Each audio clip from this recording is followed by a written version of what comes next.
there comes to a point where you have to make a decision.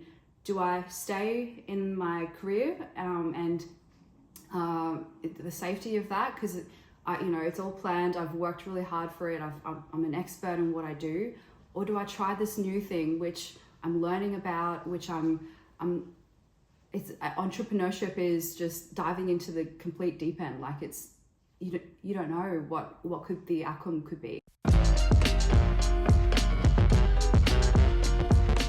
Welcome to another episode of the I'm Uncomfortable podcast. We're your hosts, Vanessa and Melissa. And today we're actually joined by Louisa, creator of Mestiza Filipina, modern Filipina. We'll get into that a little bit more. I'll share a little bit about her. She is, this company is a Filipino-Australian family-owned Philippine fashion boutique based in Brisbane, Australia. Okay, I'm from the US, so I want to make sure that I'm pronouncing it correctly. So amazing. Hello You from did the it. US all the way to Australia. And their collection is a curation of authentic Filipina designed for modern fashion. Their garments and accessories are handmade by artisans from the Philippines and obtained through fair trade. So much to talk about, so much things and details to get into. But before we do that, I do want to kick it off to Louisa to give a formal introduction as well as share her uncomfortable story for us. Oh, thank you, Vanessa and Melissa. I appreciate the introduction. So my name is Louisa. I'm based in Brisbane. I'm the co-founder of Mestiza Filipina. The other co-founder is actually my brother. His name's Anthony, and he's the marketing person behind our entire brand.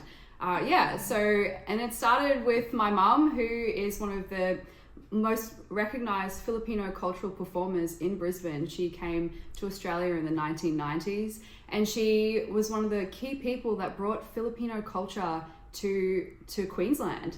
So we actually grew up learning Filipino dancing from my mum, and we were performers since a very, very young age. So we grew up wearing Filipino clothing since we were little. It's part of our wardrobe.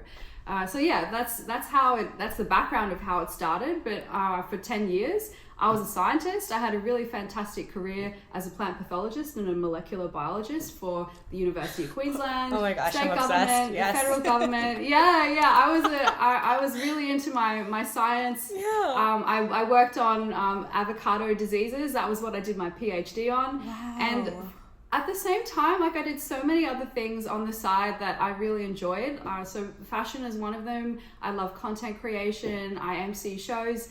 I perform at Filipino events. Like, I'm really great at tinikling, and I can thank my mom for that. Yeah. So Mestiza came about one day when mum came home from Philippines, and she had these beautiful Filipino boleros. And I was like, do you know what? I really struggle with finding great Filipino clothing that I'm comfortable to wear in a casual setting. We've got traditional attire, which is so gorgeous, but I'd love to, be myself and wear it my way. And I found, these gorgeous boleros that my mum brought home, and I said, wow, I would wear that. And I reckon a lot of other people would wear that too. And that was 3 years ago, and we just started selling it online. We started as a small Etsy store, and now we've got our official store, and we sell across different sales channels online. And it turns out the rest of the world's fallen in love with it too. This story of you growing up doing Filipino dances, Vanessa has an extensive background in that. She taught me for my 18th birthday, my debut. She taught me and my friends our routine for traditional Filipino dances, our pandango sa ilaw. Yes, love that dance. That takes a lot of skill. Balancing the candle on your head. Oh my gosh. It's my favorite. Oh my goodness. It's so nice to hear you talk though about wanting to celebrate your culture in a more casual way. I growing up, I don't know what it's like in Australia, but growing up first generation in America, it's such a mix between how do I be American, but then also how do I still celebrate my own culture that I live and breathe at home, right? Like, we're eating the food, doing, for me, the dances for years. And the clothes are so beautiful, but I too have never been able to wear any of that, I feel like, in a casual setting.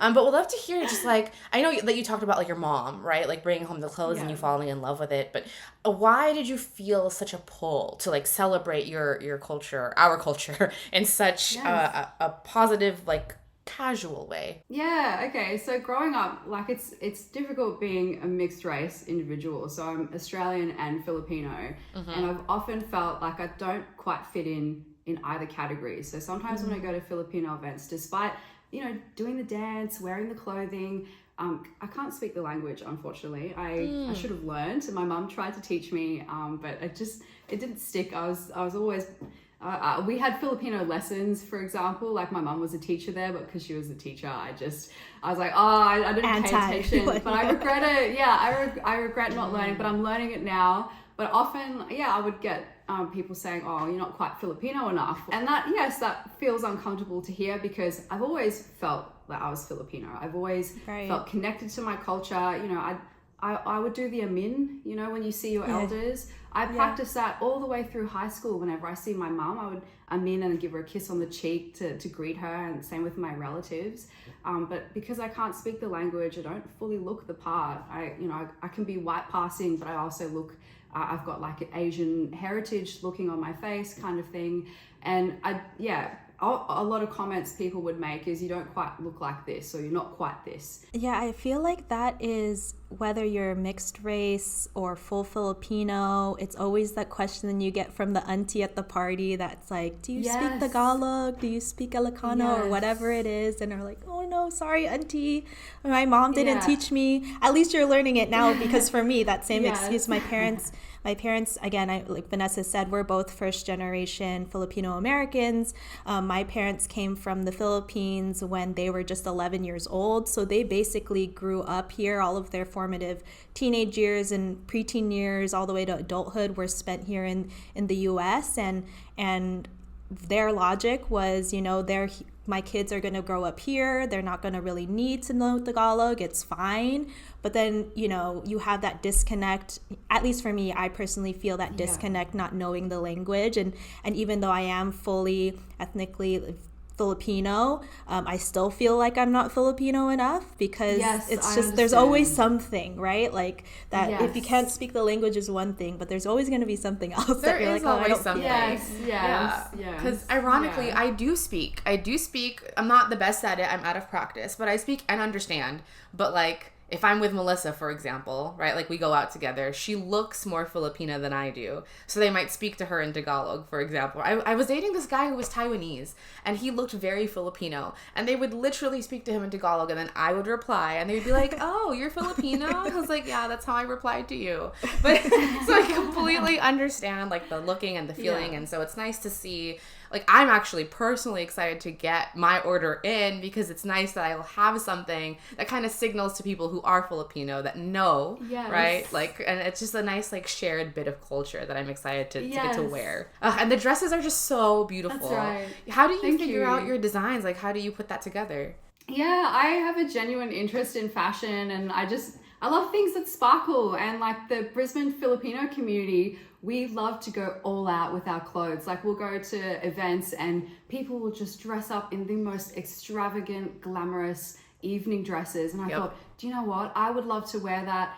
I want to put that on the store and share that with everybody else, because we love to showcase our culture. Like, the Filipino sleeves is one of the most iconic fashion silhouettes. Like, when you see that, you recognize that. There was the actress who was in the Barbie movie, and to the premiere she wore Filipino sleeves and in the movie. Yes. Anyone who's Filipino or has Filipino heritage, you will point at the screen, and you will say, that's a Filipino dress, she's Filipina.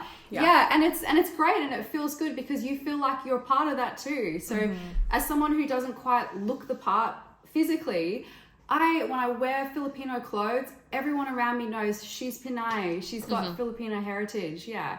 And I love that I've got the best of both worlds. Like, I'm also Australian. Like, I've got so much Aussie culture in me because I grew up here. Yeah. So I love that I can join in on both things and express myself in different ways through Filipino clothing and my casual Western style. I did want to talk a little bit about, just because, you know, we were talking about connecting with our culture and how we can do that through clothing and how you've modernized it. But I also want to talk about strictly like the business side of things. Vanessa and I are always curious about I'm sure there's so many uncomfortable moments you've gone through deciding to leave your being a scientist and do this full time and really embrace and dive into the deep end. So is there any uncomfortable moments as a small business owner and a growing business owner that you could share with us? Because we love to hear, this, start this origin story to now and how it's grown. Origin story. Thank you. Oh, absolutely. Yeah. So, I want to put it out there. Leaving your career to do something that you're passionate about is very uncomfortable. Because you're leaving your safety net. You're leaving 10 years. So I had a 10-year science career. Wow. I climbed that ladder. I was a principal scientist at some point for a whole year.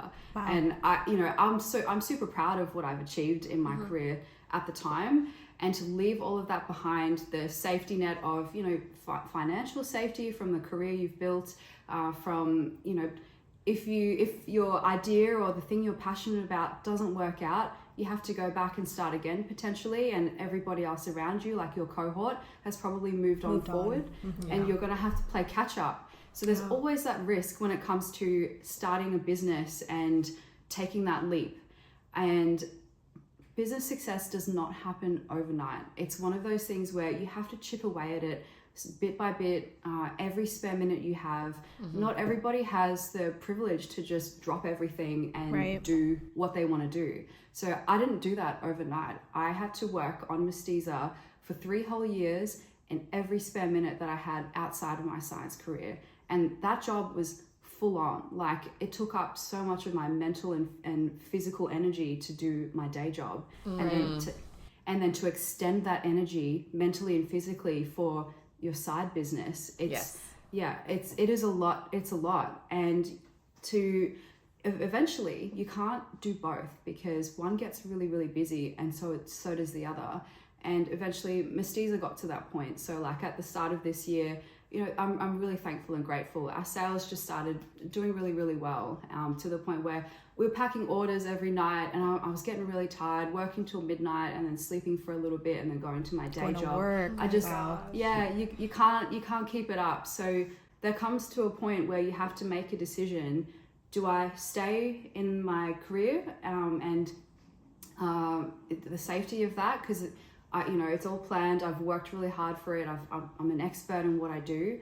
Or do I try this new thing, which I'm learning about, which entrepreneurship is just diving into the complete deep end. Like, it's, you don't know what the outcome could be. I'm nervous to talk about it because it's a concept that I haven't quite sat down and thought about, because it's just go.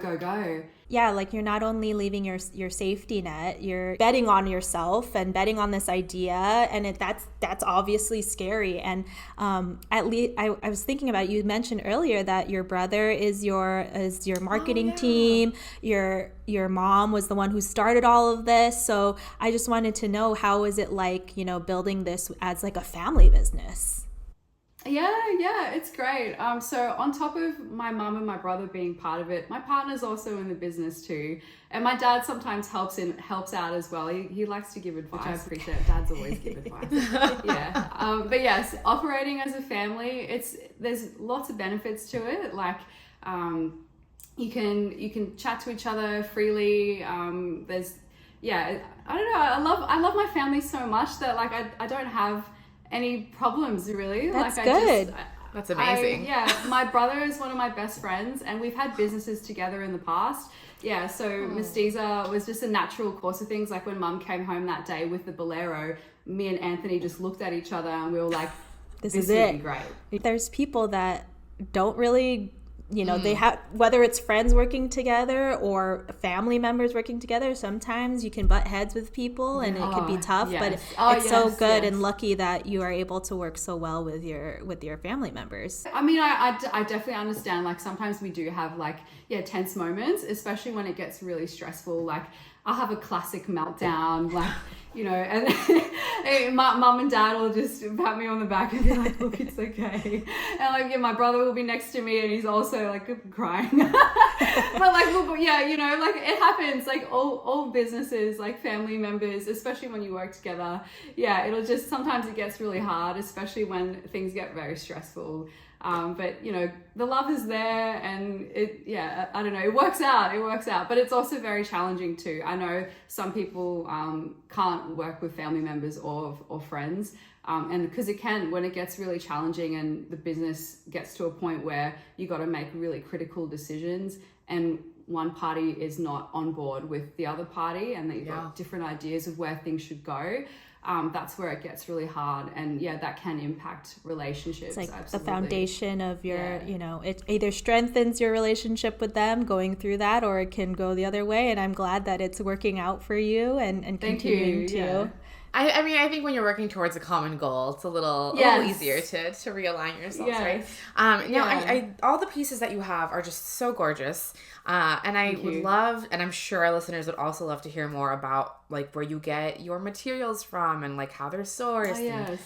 So tell us more about that aspect. Yeah, because our brand is Filipino, we try and keep all of our garments made in Philippines. Although some of our dresses that are not Filipino are sourced elsewhere, but anything that is involving like culture and ensuring like the tradition of the piece, it's got to be made in Philippines. So we source them from all regions in the Philippines, depending on what type of garment it is. Like this one, for instance, is from northern Luzon. It's an indigenous inspired piece. And it's got like the patterns like of Igorot style culture. We have like a string of makers who are artisans, and our pieces are like handmade by locals. So when customers, it's really important. So when customers ask about that, we definitely ensure that. And there's going to be a little bit of variation. So sometimes you might receive a piece and it looks slightly different to like what's the picture on the picture.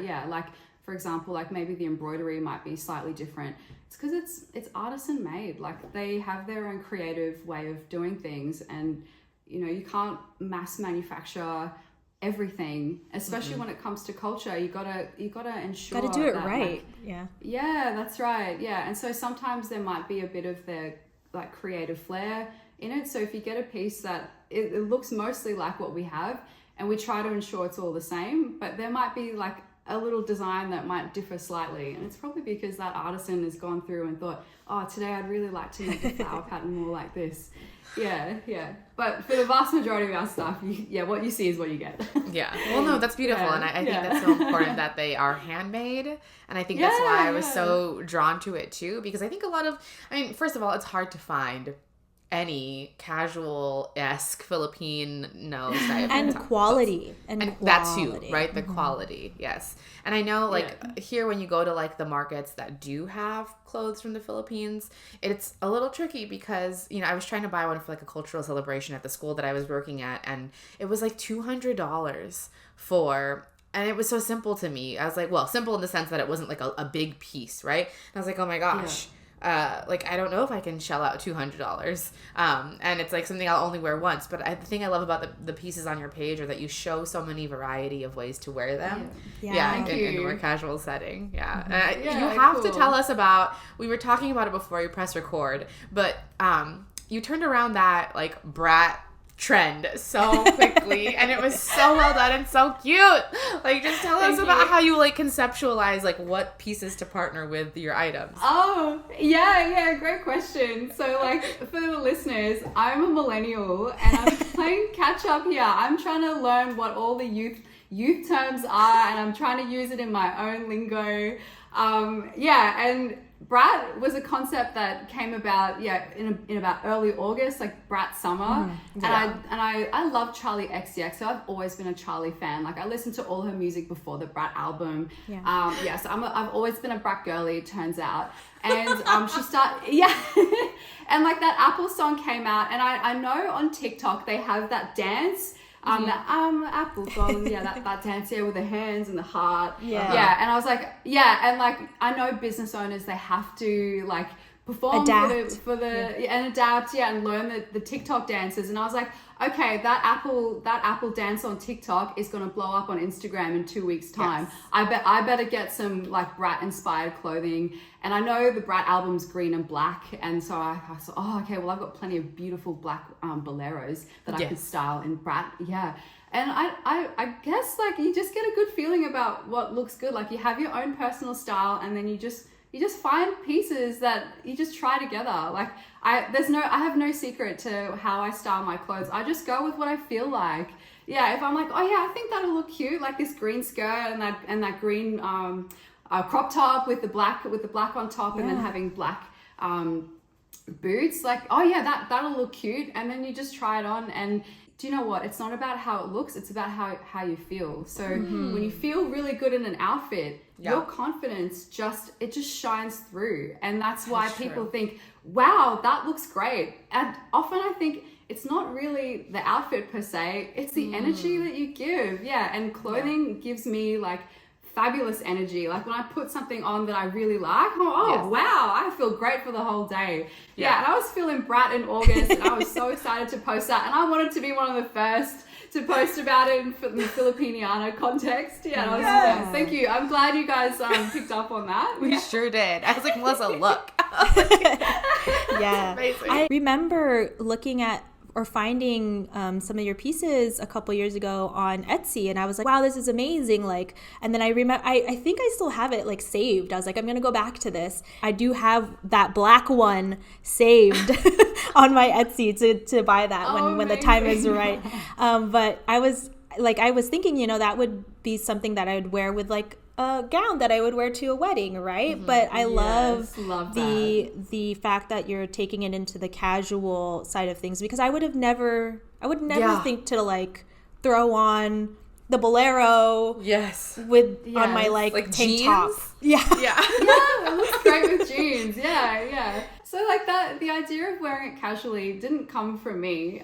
It started from my mum many years ago. So when we were performers, after we would perform for hours, like and change into different costumes, and afterwards, like when you want to get changed into your regular clothes, often you would, but my mum loves to wear jeans with baroms, and like she would just wear it casually. And so I always thought like, I've never thought to do that, but because my mum did it heaps, it just felt natural to do the same. And at first you will feel uncomfortable, like I'm not gonna lie, even myself sometimes when I go into a public setting and I'm wearing Mestiza sleeves, because not many people are wearing that, and not many people know what that is unless you're Filipino or and it's a statement piece. It is a statement piece. It is a statement piece. Yes, yes, it is. But trust the process. Like, look at yourself and try and feel good.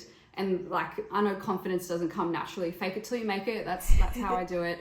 But you will feel great, because some people will come up to you and say, wow, that's really nice. Like, what is that? And it starts a bit of a conversation about your culture. Like, this is Filipino. I'm part Filipino. This is what we wear. And often people say, wow, that's really, really, really, really nice. Yeah. And I remember going to Wicked, the musical in Brisbane. It was like a couple of weeks ago. And I really wanted to wear a Wicked inspired outfit. So I wore a beautiful like sequin green dress, and I had an all black Mestiza bolero, and people were coming up to me, like a lot of them were girls, and I love that when the girls give me compliments. I'm like, that's the best compliment from other.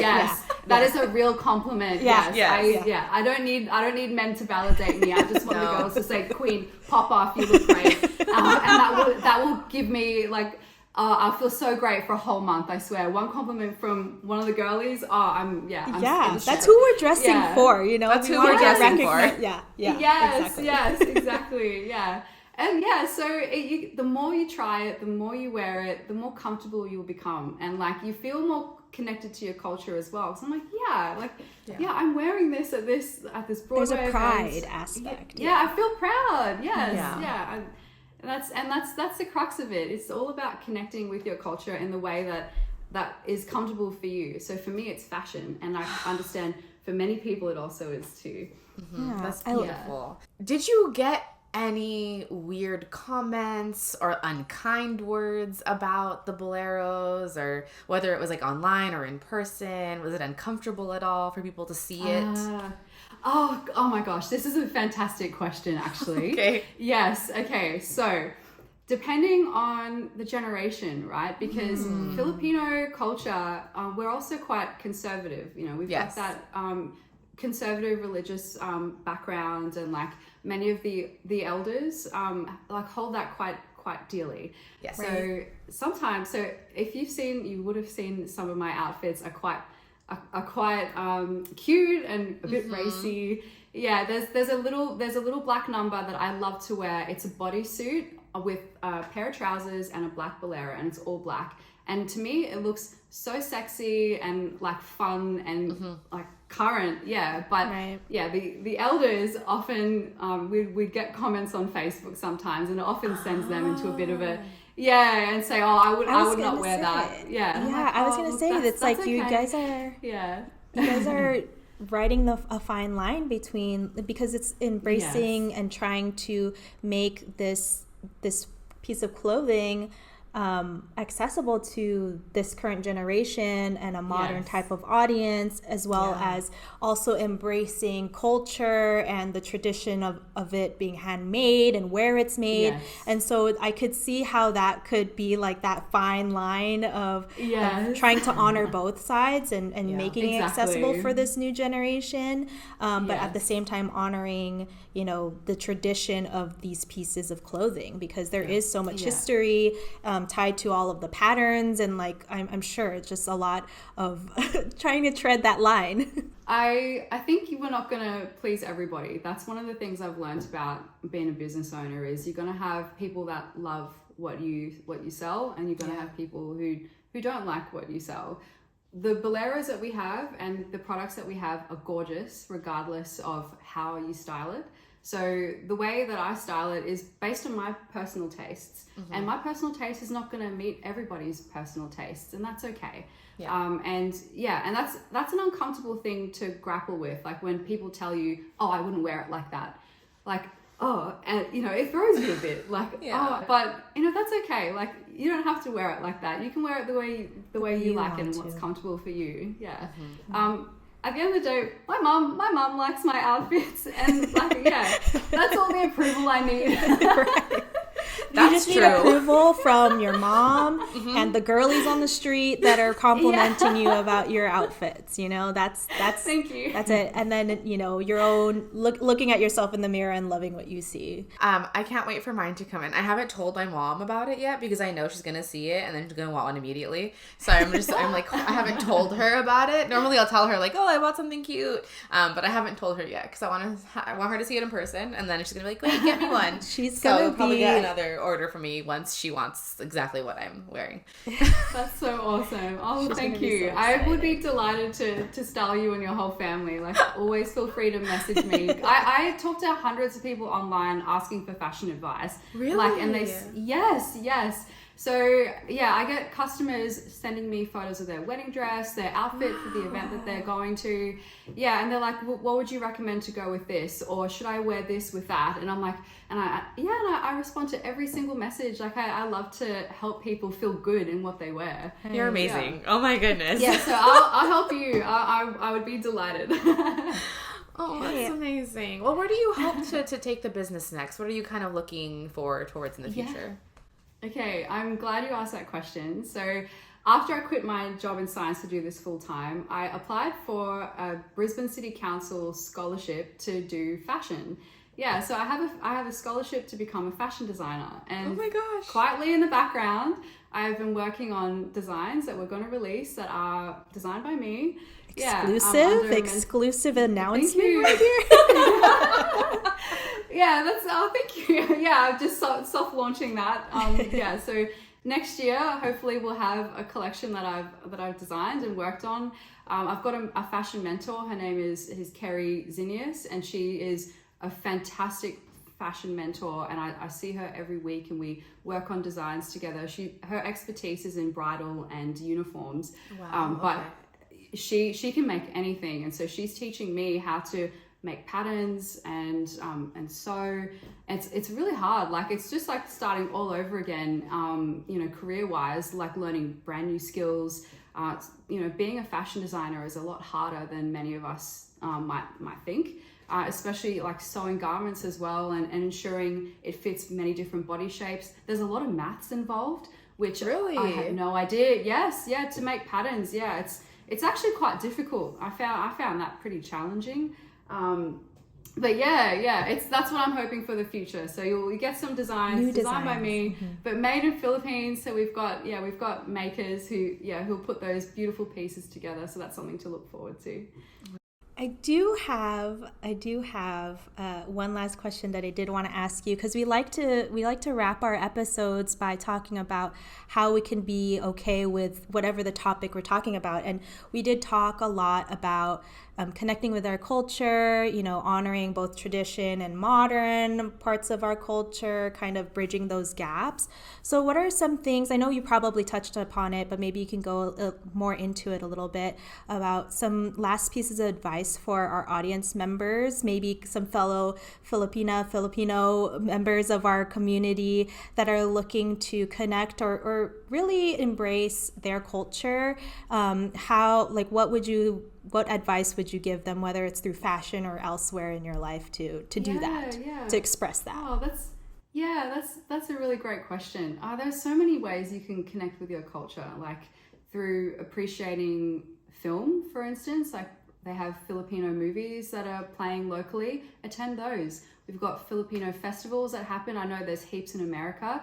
Just the same in Australia. We have festivals that celebrate Philippine Independence Day in June, for instance, and throughout the year, different Filipino communities like form and will host events. Get involved in that way, because then you can interact with people just like you and who are also keen to get in touch with their own culture as well. If you want to learn Filipino dancing, chat to people who are up on that stage and say, hey, where do you learn this? I'd like to participate. That kind of thing. It's just basically approaching individuals who are already in that space. And if you want to get involved with culture and fashion, if you're uncomfortable with the sleeves, that's okay. There are more subtle ways to do it, like wearing jewelry, for instance, like that's got like the Philippine sun and stars, from our flag, for instance. Catriona Gray from Miss Universe, she popularized that ear cuff that a lot of us are wearing. Yeah, I loved that. Yeah, that's right. There are many different ways, like to get in touch with your culture without having to be like overt, for instance, if you're not that comfortable just yet.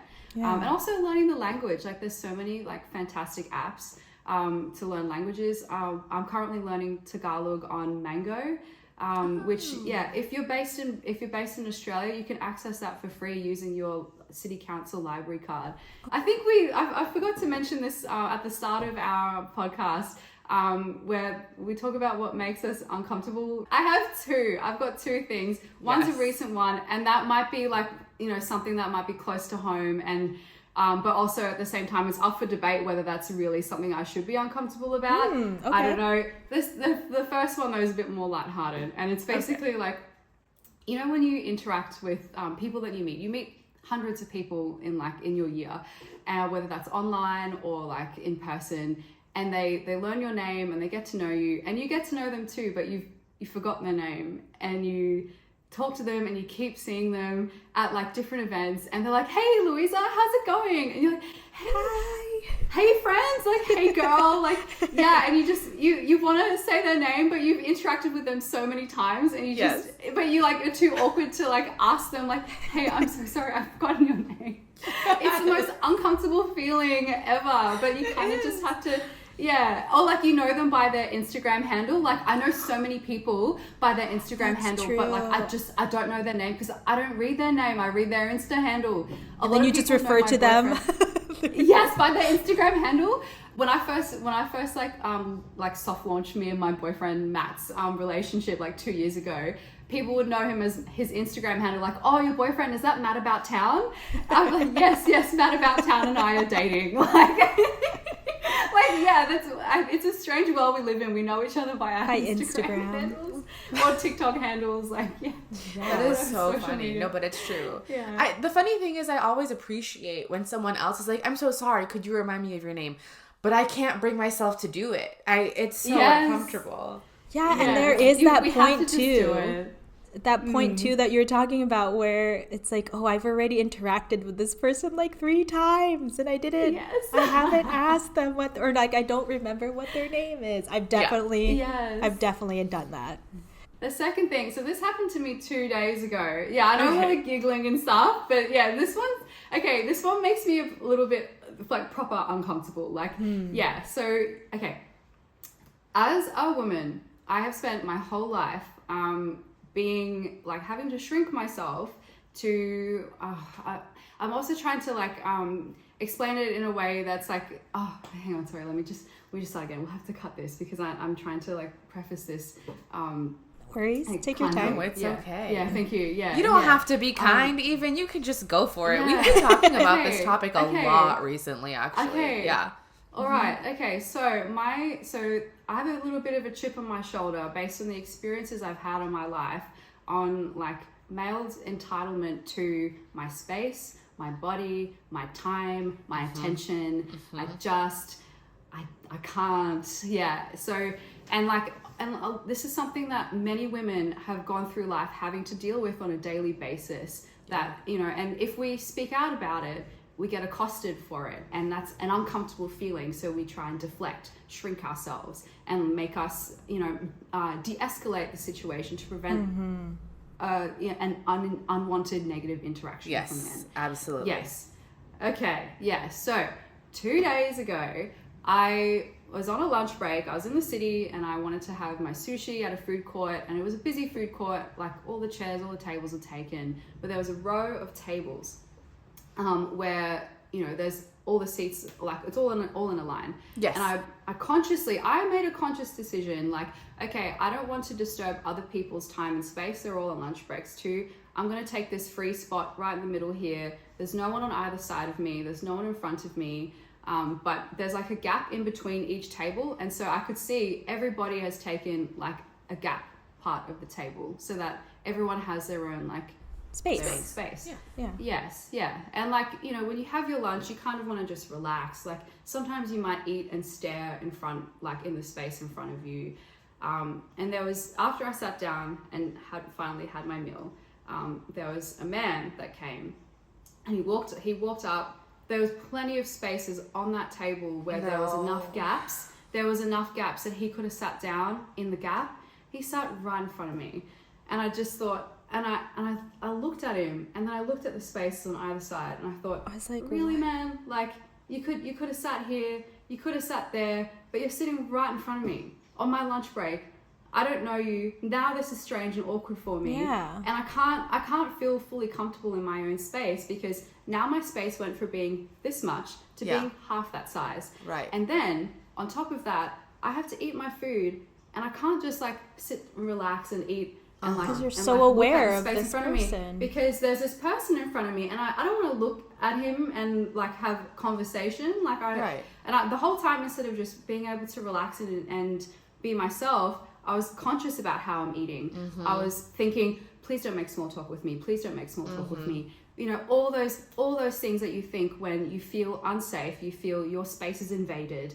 Yeah. And this guy looks at me because he could see I was visibly uncomfortable. And he was like, are you waiting for someone? Is this okay? And I thought, well, of course it's not okay, but you can't say that. Like, right. Well, you can say it's not okay. It's just so uncomfortable. It is uncomfortable because you don't know, is he going to accost react you for that? Part. Or is he going to react in a negative way to that? Or is he going to be like, oh, I'm so sorry. Yeah, that was silly of me. I'll sit on this side.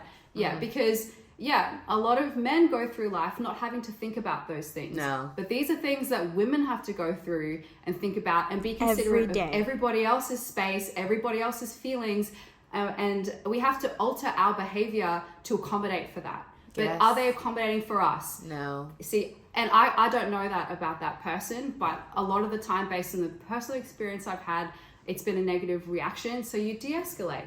Yeah, but as a result, I've done this to the,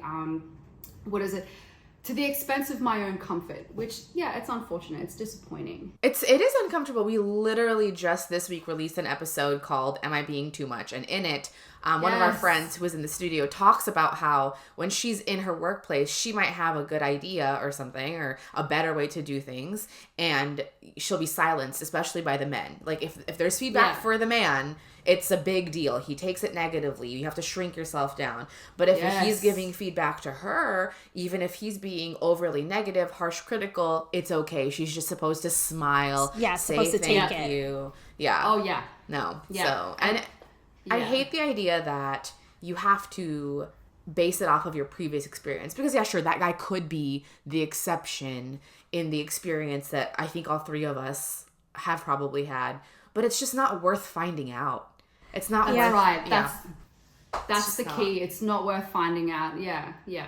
And it goes back to, we were talking about this in that episode too. It's like, you know, there will be men in the comments that are going to say, well, it's not all men, but it's enough men out there it's enough to make it enough of a point for women to all be collectively uncomfortable and have to adjust so that they can feel a little less uncomfortable, you know? The fact that you are in a completely different part of the world right now and like and we still experiencing it.